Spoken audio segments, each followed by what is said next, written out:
और जबरदस्ती जाकर के उसके घर तोड़ दिए, इस परिवार को बिलखता हुआ बाहर छोड़ दिया।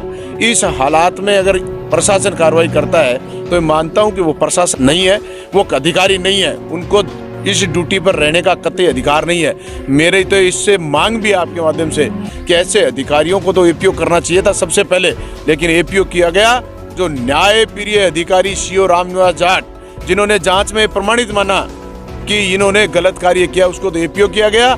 और यहाँ की एसडीएम साहिबान, यहाँ के एमएलए साहब, यहाँ के एसएचओ साहब, यहाँ के ग्राम सेवक, यहाँ के सरपंच, उन सबके खिलाफ कोई कार्रवाई आज तक नहीं की गई।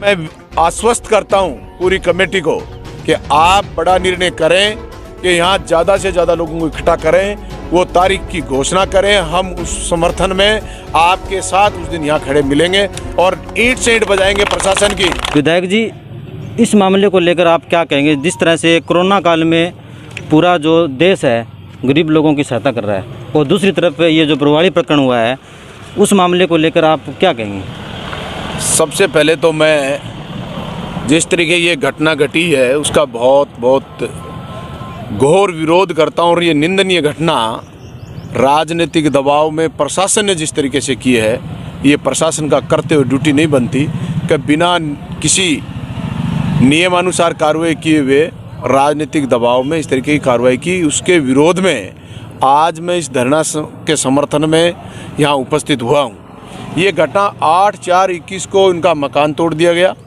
सरपंच ने बिना किसी नियमानुसार कार्रवाई किए हुए तोड़ दिया और पूरा प्रशासन उसके साथ मिलकर तोड़ने चला गया।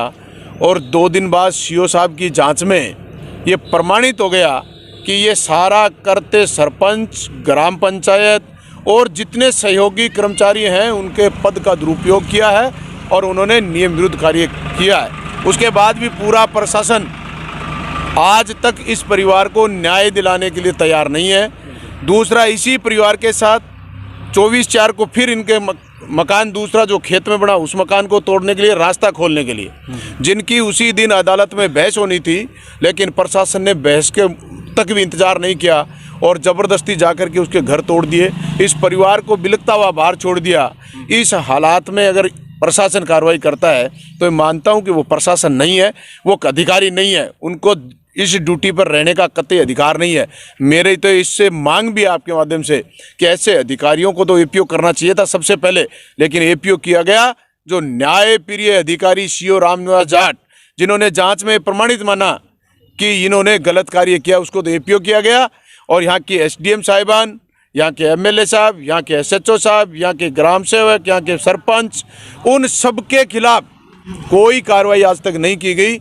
इसलिए इन सब लोगों से विचार करके मैं कहना चाहता हूं कि ये लड़ाई जो रास्ते फिर दोबारा खोलने गए हैं 24/5 को, जब रास्ता पहले खोल के आए हैं, फिर दोबारा आपको खोलने की जरूरत कहाँ पड़ी? अदालत से आपके प्रकार किसी प्रकार की कोई नोटिंग नहीं, कोई आदेश नहीं, उसके बाद आप रास्ता खोलने जा रहे हैं। इस प्रकार से इस परिवार के साथ जो अन्याय हुआ है, इसमें जो यहाँ इस संघर्ष समिति द्वारा जो निर्णय लिया गया है कि हम भूख हड़ताल में 6 दिन से लोग बैठे हैं, 9 दिन से आंदोलन चल रहा है, 2 परिवार के लोग हॉस्पिटल में हैं, अगर अब भी प्रशासन और माननीय मुख्यमंत्री महोदय की नींद अगर नहीं खुलती है तो इसको बड़ा आंदोलन किया जाएगा। और मैं आश्वस्त करता हूं पूरी कमेटी को कि आप बड़ा निर्णय करें कि यहाँ ज़्यादा से ज़्यादा लोगों को इकट्ठा करें, वो तारीख की घोषणा करें। हम उस समर्थन में आपके साथ उस दिन यहाँ खड़े मिलेंगे और ईंट से ईंट बजाएंगे प्रशासन की। और मैं चेतावनी देना चाहता हूँ कि जिस तरीके से आप गरीबों के घर उजाड़ने का काम अगर प्रशासन कहता है कि अतिक्रमण कर लिया, ऐसे अतिक्रमण हजारों आपके शहर में हैं, हजारों अतिक्रमण हर गांव में हैं, सारी भूमियां रोकी गई हैं, लेकिन आप एक व्यक्ति को तोड़ने गए हो, अतिक्रमण है, और उसी स्थान पर अगर 10-20 और अतिक्रमी है तो आपने उनको तरफ नहीं देखा कि वो अतिक्रमी है कि नहीं है। इसलिए भेदभावपूर्ण रूप से सिर्फ एमएलए के दबाव में इन्होंने इस तरीके का कार्य किया है। इस करते को हम बर्दाश्त नहीं करेंगे। और मैं बहुजन समाज पार्टी की तरफ से प्रदेश महासचिव होने के नाते, बहुजन समाज पार्टी का सिपाही होने के नाते मैं आपको आश्वस्त करता हूं कि हमारी गरीब, शोषित, पीड़ित और मजलूम लोगों की लड़ाई लड़ते हुए इस बैनर के नीचे लंबा समय हो गया और हम आश्वस्त करते हैं कि हम इस लड़ाई को लड़ने के लिए आपके साथ जब जब आप याद करेंगे हम आपके यहाँ हाजिर रहेंगे, उपस्थित रहेंगे, ये मैं आपको आश्वस्त करता हूँ। इस परिवार को न्याय दिला के रहेंगे। आज प्रशासन मुकदमा दर्ज करने की बात करते हैं तो 2 FIR दर्ज होने का कार्य होना चाहिए था। 8/4/21 को घर अवैधानिक रूप से तोड़ा गया, उसकी FIR होनी चाहिए थी। 24/4/21 को फिर उसका रास्ता खोलने का, मकान तोड़ने की जिस स्थिति की, उसमें FIR होनी चाहिए थी। लेकिन प्रशासन ये कहता है कि लोक सेवकों के खिलाफ का मुकदमा दर्ज नहीं हो सकता। मैं उनसे पूछना चाहता हूँ, क्या आपको हत्या करने का अधिकार मिल गया क्या लोक सेवक होने से, या आपको गलत काम कार्य करने के लिए छूट मिल गई क्या लोक सेवक होने के नाते से? मैं पूछना चाहता हूँ, एंटी करप्शन में जितने लोग पकड़े जाते हैं क्या वो लोक सेवक नहीं होते? क्या आपकी मिली भगत वाले लोग जो पुलिस में भ्रष्टाचार में अन्य में पकड़े जाते हैं वो लोक सेवक नहीं होते? आप लोक सेवक के बहाने से जो टालने की बात कर रहे हो, मैं एक कानूनी व्यक्ति होने के नाते से कहना चाहता हूं, कोई भी लोक सेवक को अधिकार नहीं है बिना किसी कानूनी प्रक्रिया के, बिना किसी संवैधानिक व्यवस्था के अगर कोई भी करते करता है वो अपराध की श्रेणी में है और वो उसके खिलाफ आपराधिक कार्रवाई चल सकती है। इसलिए पुलिस प्रशासन से कहना चाहता हूं कि आप हमारी FIR दर्ज करें, ये हर व्यक्ति का अधिकार है। सुप्रीम कोर्ट ने CRPC की धारा 154 को बाध्य कर रखा है कि कोई भी व्यक्ति की FIR को आप दर्ज करने से इनकार नहीं कर सकते। लेकिन ये सारी चीज़ को सिर्फ राजनीतिक के कारण, सारी चीज़ को धत्ता बताते हुए, सारी कानून को अपने हाथ में लेके कार्य कर रहे हैं। एक दिन इस प्रशासन को परिणाम भुगतने पड़ेंगे, ये मैं इनको निश्चित रूप से कहता हूं। नहीं तो प्रशासन आंख खोल ले, इस गरीब परिवार को न्याय दे। इनका घर तोड़े गए हैं, मकान तोड़े गए, इनको घरों को बेघर किया गया है, इसकी सारी क्षतिपूर्ति आपको मकान बना के देना पड़ेगा। आपके खिलाफ कार्रवाई होंगी, ये निश्चित रूप से ये जनता और हम सब मिलकर आपके खिलाफ कार्रवाई करेंगे, निश्चित रूप से होगी। और इस लड़ाई को हम सब मिलकर लड़ें, यही मेरा आपसे आग्रह है। और आपसे विशेष आग्रह भी करना चाहता हूं कि किसी भी संघर्ष को अगर हम लोग शुरुआत करते हैं, तकलीफ़ें होती हैं, लोग हमें डराने का प्रयास करते हैं, हमें कुछ सूझ के बुलाने का प्रयास करते हैं, लेकिन आप सब लोगों को मजबूती से अगर पैर जमा के खड़े रहे तो हमारे पैर उखाड़ने वाला कोई नहीं होगा। एक दिन ये प्रशासन आप सब के बीच में आकर के आपकी एक एक बात मानने के लिए तैयार होगा। इसलिए संघर्ष करने की ज़रूरत है, बड़ा आंदोलन करने की ज़रूरत है।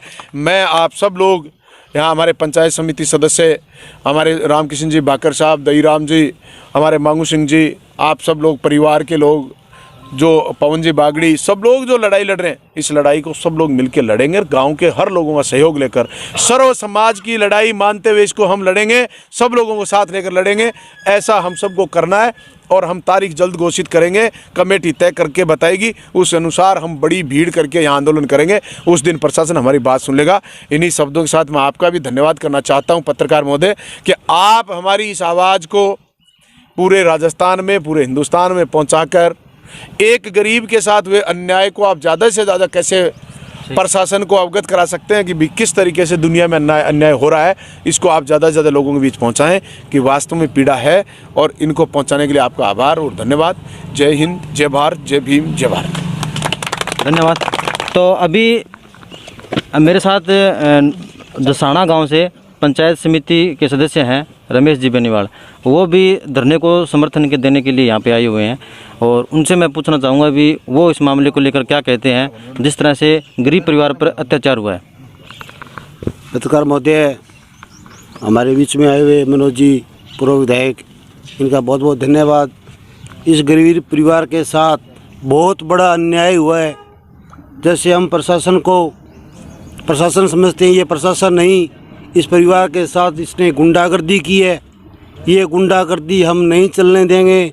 प्रशासन आँख खोल के सुन ले, उसको घुटने टेकने पड़ेंगे। इस प्रशासन को न्याय देना पड़ेगा।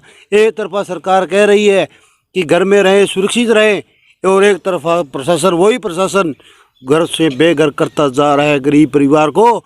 अगर इस ऐसी सरकार में, प्रशासन में इतनी ताकत है तो उसके बराबर के उसके पड़ोसियों के घर अतिक्रमण में उसको हटा के देखे, बाद में गरीब परिवार के साथ लड़ने की कोशिश करें। आपने ये बहुत गलत किया है। प्रशासन ने गुंडागर्दी की है। ऐसी गुंडागर्दी हम नहीं चलने देंगे, ना ही किसी के साथ अत्याचार होने देंगे। यहाँ खोल के सुन ले, आने वाले अभी फैसला कर लेंगे कितनी तारीख को रोड जाम करेंगे। प्रशासन वहीं होगा, घुटने टेक के उसको न्याय देना पड़ेगा, उसको मकान बनाना पड़ेगा, जितना भी उनका नुकसान हुआ है उसकी पूर्ति करनी पड़ेगी। ये अपने प्रशासन कान खोल के सुन ले। धन्यवाद। धन्यवाद। ठीक, तो अभी मेरे साथ हैं रामकिशन जी बाकर, जो कि इस पूरे मुद्दे को, इस मतलब पूरे परिवार के साथ शुरुआत से लेकर अभी तक बैठे हुए हैं और पूरे मामले का उनको ध्यान भी है। तो रामकिशन जी, आप इस मामले को लेकर क्या कहते हैं और आगे की क्या रणनीति रहेगी आपकी? जैसा कि मनोज जी भाई साहब ने बताया पूरा मामला, मैं थोड़ा सा इतना इसमें जोड़ना चाहूँगा कि 8/4/2021 को इस प्रकरण में स्थगन बहस होनी थी। उससे पहले 2 कमिश्नर आए, सरपंच वही था, हमारी पार्टी वही थी, वहाँ नपाई हुई तो 26 फुट गली घर के सामने साबित थी। वो गली आज भी है, लेकिन सामने का पड़ोसी है लक्ष्मण जाट है, उसने वो गली दबा रखी है। हमने पहले भी कहा था कि अतिक्रमण हमारा नहीं है, अतिक्रमण सामने पड़ोसी का है, लेकिन हमारी बात नहीं सुनी गई। और 7 तारीख को दोबारा कमिश्नर गया, सरपंच के साइन है, लेकिन रात को 8 बजे एसडीएम ने, बीडीओ ने स्वीकृति जारी की कि अमला, पुलिस अमला सुबह 9 बजे से पहले पहुँचे।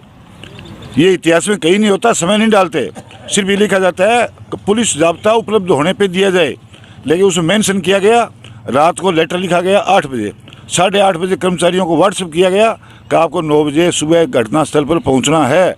और 10 साढ़े 10 बहस शुरू हुई, चलती बहस में हमारा मकान तोड़ दिया, तो कोर्ट ने लिखा 10:40 के बाद में कोई मकान नहीं तोड़ा जाए। और बाद में वो फैसला हमारे पक्ष में आया है, उसमें ये माना है कि झगड़ा 2 पड़ोसियों का है, तो पंचायत बीच में कहाँ से आ गई। लेकिन एमएलए साहब और सरपंच साहब ने इसे गरीब की हड़क निकालने के लिए सारा दबाव में काम किया है, इलीगल काम किया है। जब हमने उसकी जांच करवाई तो जैसा कि भाई साहब ने बताया, एक बोर्ड अफसर जिसने ईमानदारी से जांच की उसको एपीए कर दिया गया। लेकिन धारा 38 में सरपंच को दोषी मान लिया गया है, हटाने की कार्रवाई चल रही है। हमारा कल या परसों कमेटी भाई साहब से पूछे डेट तय कर देंगे, तो उसमें भाई साहब आप भी स्थायी आमंत्रित हो, तो कहने की बात नहीं कोई, आपकी अगुवाई आंदोलन लड़ेंगे और जनता तैयार है और सबका ये कच्चा चिट्ठा खोल देंगे और बाजार में क्या हो रहा है। धन्यवाद। धन्यवाद।